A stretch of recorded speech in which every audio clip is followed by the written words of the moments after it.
stability routine is going to take the pieces of information that we've learned from day 1 with the breathing and reaching, day 2 with the mobility from a place of strength, and now we're going to be moving, we're going to be turning the body, we're going to be rotating the body slightly, and we have to maintain stability while our limbs are moving. So we're going to be working with both the mobility and stability sides of the body here, that range of motion and that strength at a joint. And I want you to make sure that you're taking your time, decreasing the range of motion, picking a variation that works for you today. And of course, the whole purpose of this is that you're going to take this information with you throughout the rest of your day-to-day life and of course your curling careers. Okay, so we're actually going to start in a tabletop position, and we're going to move through what's called rock back breathing. Okay, so I'm in a tabletop position. Now, if any of you cannot get all the way down, you don't have the movement, the position to get in that position, you're going to stay in a tabletop, or you could take your forearms on a bench, palms facing up, in the exact same position that you're going to be doing from the ground here. Okay, so you're going to be in a tabletop, so knees stacked underneath your hips, shoulders over your wrists. Okay. We want to make sure we keep that little bit of belt buckle up, ribs down. So what we don't want is this length through the front here and tightness in the back. We want tail tucked, we want ribs down, we want tightness in the front and a little bit length in the back. Okay, so we're going to drop down directly underneath our shoulders with our palms facing up. Okay, belt buckle in, ribs down. So when I press through the backs of my hands and press through my elbows, this is going to allow my shoulder blades to separate. So I can find a little space in the mid-back. So day 1, find the space on the inhales and the stability on the exhales. I can find that space from the position and the breath. I can send the breath back into my bra strap, into the back side of the body. And then when I breathe out, I want to think of bringing those 2 front ribs down and in together. So inhale for space. Exhale for stability. And you want to make this a little bit more intense. You tuck the toes. We walk the elbows and the hips back a little bit. So really forcing ourselves to tuck that tail, breathe into the mid-back. See if we can relax the neck, the jaw, the face.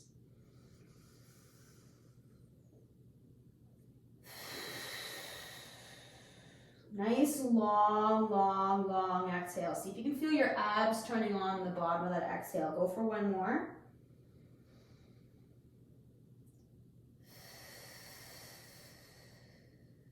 And then we're going to press ourselves back up into a tabletop. So yesterday we did the rock back, where we press the table rock. So we're in a tabletop position, we press through the toes and the hands, and we use the first knuckle. So we've got the palm of the hand here, we've got our pointer finger and the very first knuckle, and the heel of the hand. 2 cues I'm going to be using throughout this. Okay, so yesterday we did a bit of a table rock. So we found belt buckle and ribs down, kept everything tight. We use the first knuckle to push the hips back, and then the feet to push the weight into the palm of the hands. So I'm letting my shoulder blades separate as I press back and breathe in.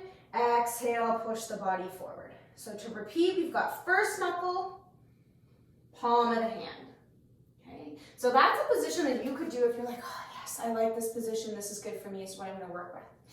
What we're going to move through now is called a push-up to a down dog, and I've got a couple different variations for you, and I want you to choose the variation where you get the most success from.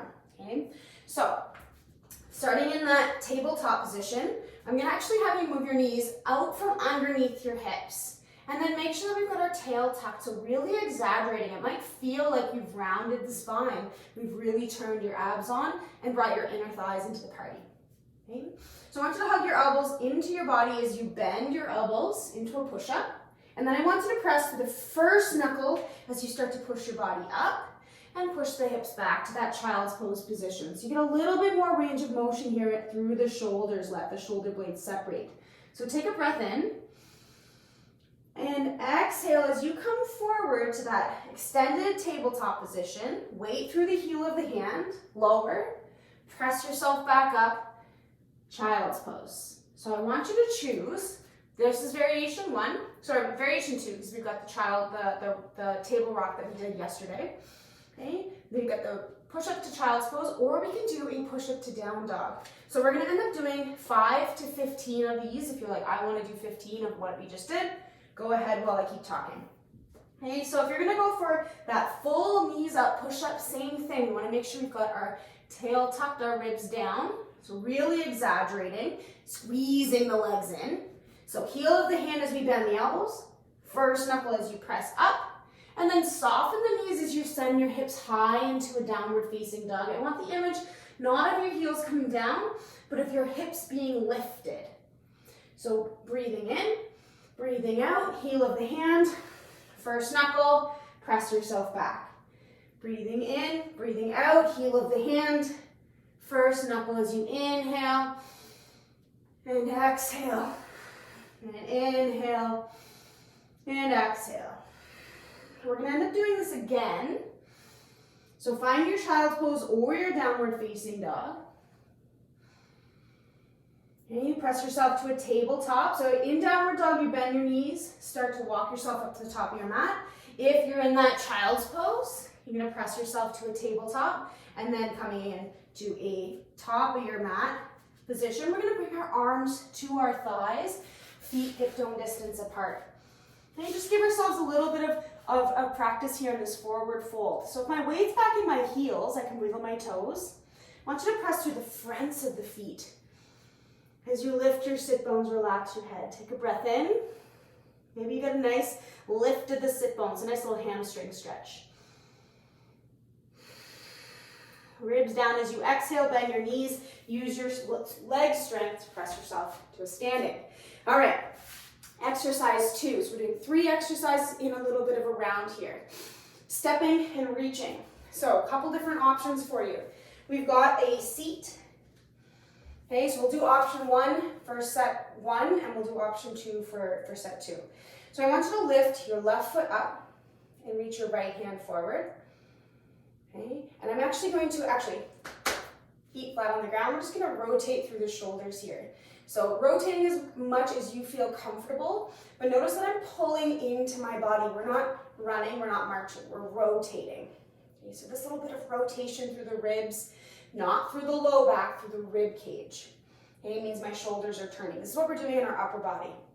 We're gonna link that with the movement of the lower body. So pause the video if you need a recap here. So when my left leg's up, my right hand's forward, my left hand's back. I'm gonna step, and I'm gonna step. I'm gonna march. So again, rotate. So bring that foot down. So opposite hand, opposite leg. Letting myself rotate. Okay. We're going to do 5 to 10. I think this is 4. 5. Letting the shoulders rotate, thinking stable through the legs.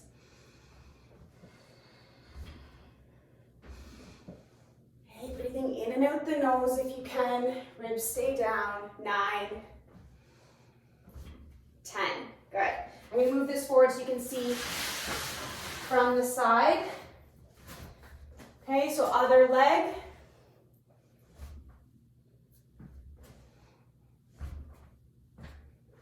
Good.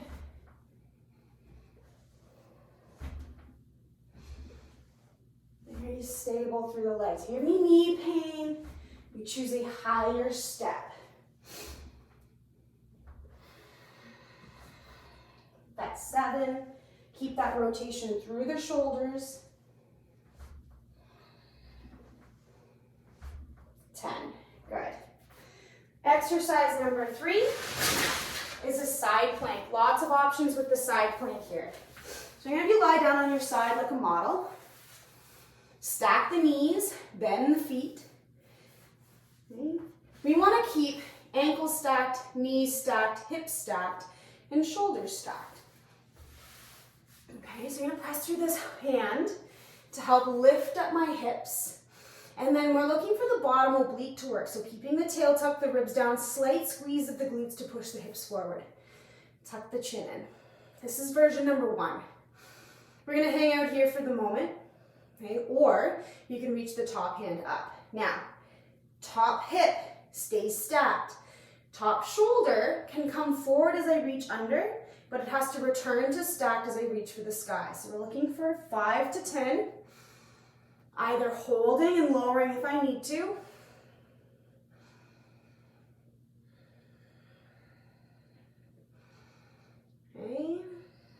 fingers. 5, hands on your hips and lower. We'll go to the other side.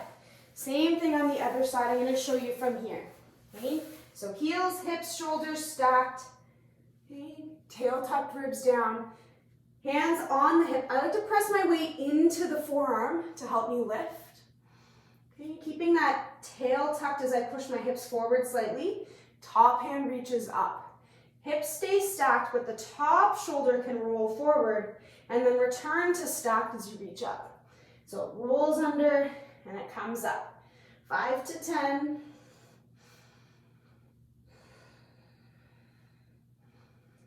Good. Bringing the hips down, swinging the legs around. Okay, we're gonna do all that one more time. So if you're like, nope, that was good enough for me, fast forward through the video, okay? I'm gonna go through a couple different variations of that second exercise, the step and reach exercise. So 5 to 10, let's do 15. I'm gonna do 5 of each exercise variation. Feel free to do as many as you feel you need to do. Hit pause, grab some water if you need to, of course. Okay, so we've got the table rock version. Okay, so pressing back through the first knuckle, coming forward. We've got belt buckle up, ribs down. First knuckle presses back, heel of the hand pushes forward.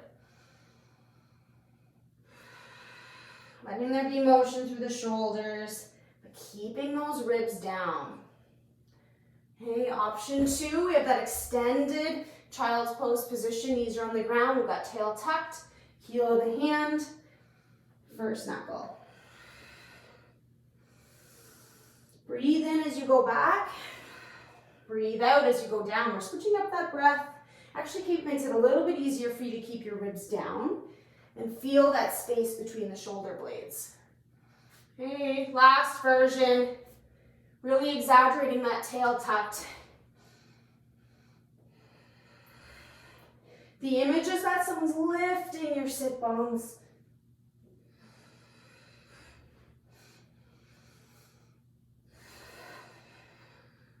Good. Okay. Next exercise, the sit and reach, or we're going to do a reverse lunge to reach. So as a reminder, sit and reach, rotating to step. Okay, that's that sit and reach version. Reverse lunge, a little bit different. So you have to have healthy knees for this. Reverse lunge, I'll do a little bit of a 45. Still moving through the shoulder blades here. Okay, feet about hip bone distance apart, so we don't want to go really wide here. We're gonna step back and reach, and step up and reach. Step back and reach, step up and reach. Same thing, 5 to 15.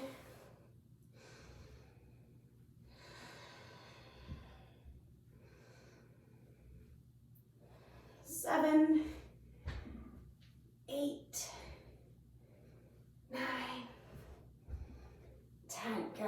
Okay, one thing we're going to pay attention to on the left side here, just like we paid attention to that first knuckle, we got the heel, and then we got the balls of the feet. First ball of the foot, we want to make sure we're pressing down through that throughout. The tendency is to do this and lose that stability through the foot, okay? Rotate, press, and rotate. Rotate, rotate. 3. This is my bad side. I wanted to show you. It's not all fun and games on the one side.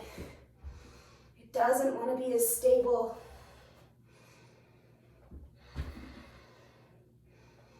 9, 10. Good. All right, side plank. 2 variations. One from the modified version, which really to me is just isolating that oblique a little bit more. So it's not that it's easier, it's just isolating. So stack the heels, the knees, the hips and the shoulders. Pressing up to lift, tucking the tail, and you're gonna reach and tuck under. So looking for 5 to 15. Variation 1. Variation 2, we stack, I'm gonna have to go on a little bit of an angle here, stack the feet, and then we're gonna lift up, keeping the chin tucked. Now, ideally, if you flipped me over, it would look like I'm standing. as I reach and round. Reach and round. Keeping the hips high, squeeze your inner thighs. Squeeze the legs together, the inner thighs together. There we go. Really exaggerating the obliques on that left side. All right, swinging the legs around. Again, stuck the ankles, the knees, the hips. Weight into the forearm as you lift the hips. Tuck the tail under. We're reaching up and rounding under. So really isolating this oblique on the right-hand side. Option 2, stack the feet. Keeping the body nice and straight. If you flipped me over, it should look like I'm standing. No twists in the spine. One hip not higher than the other. Not forward compared to the other. Head. Perfect. Okay, last little exercise is a breathing focus exercise. So this next little bit is going to take us about 4 to 5 minutes. Okay, whether you're going to lie down on your back or come to a seated position, whatever works for you. So I'll give you a moment to find a comfortable position. Seated, lying down. The idea is that you can relax.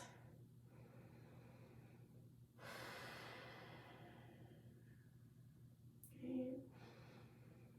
Maybe your eyes are closed.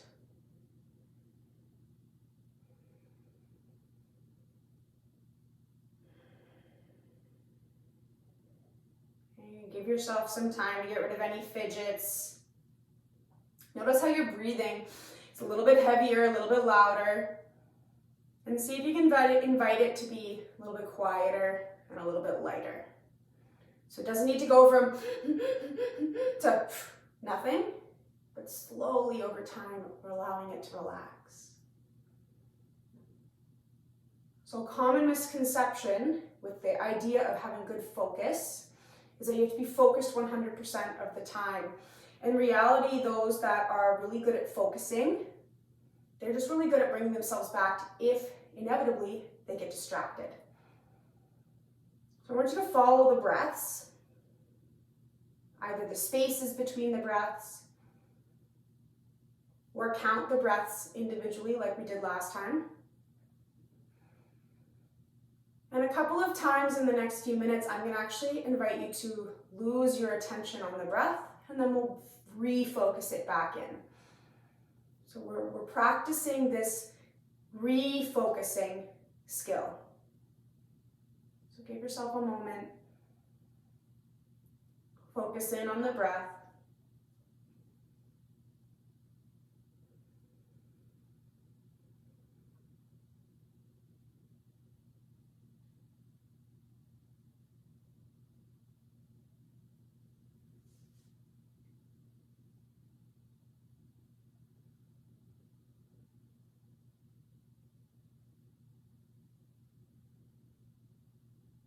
If your eyes are open,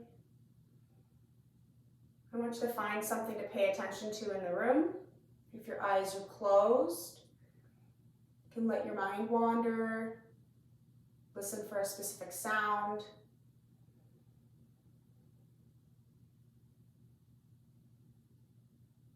And then gently bring your attention back to the breath.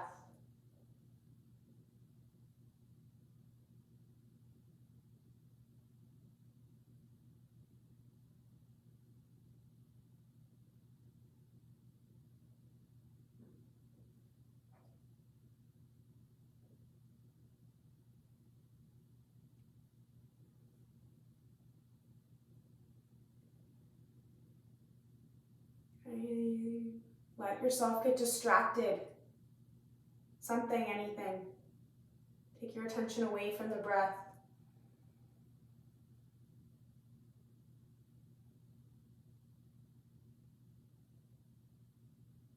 And then gently bringing your attention back to that soft focus on the breath. Don't worry about how quickly it happens, how easy it is.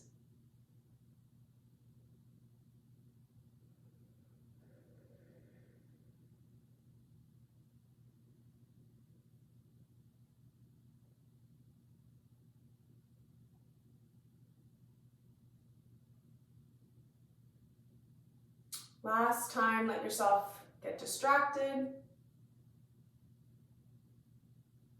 And then bring your attention back to the breath.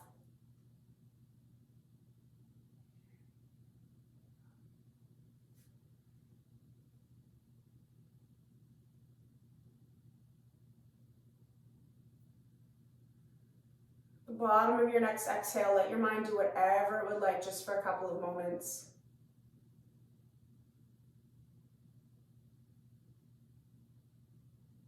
And then bringing your attention back into your body.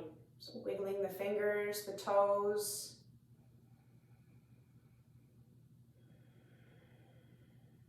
Maybe taking one more full body stretch. And then I hope I get to see you tomorrow.